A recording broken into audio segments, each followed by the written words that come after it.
Біздің наубайханаға қош келдіңдер. Біздің наубайханада көп ұн тағамдары пісіріледі. Нан, тоқаш, лаваш, кекс, печенье, бауырсақ және тағы басқа тағамдар пісіріледі.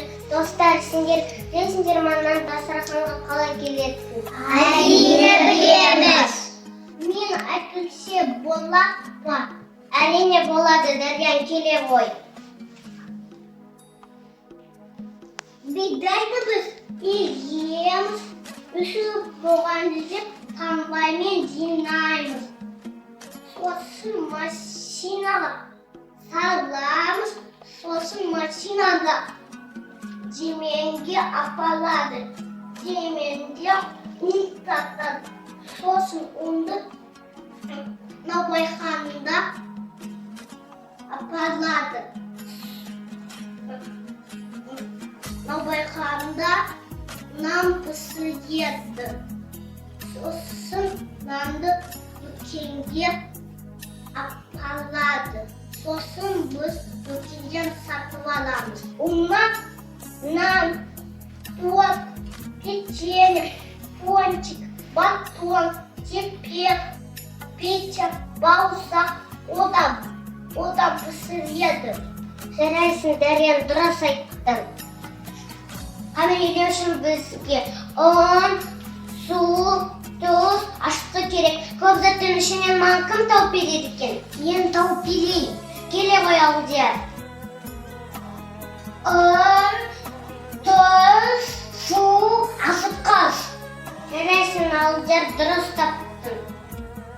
Біздің наубайханада дайын иленген қамыр бар. Осы қамырдан сендерді түрлі ұн тағамдарын жасауға шақырамыз. Отырыңыздар.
Ал достар, дайын болған тағамдарды пешке салып пісірейік.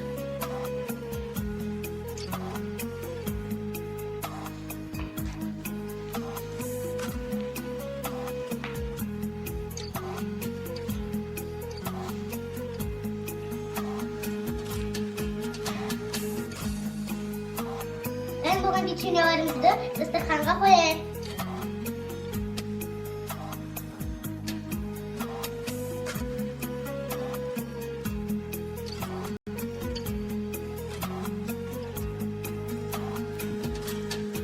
Ал болыңдар, достар, келіп тұрыңдар.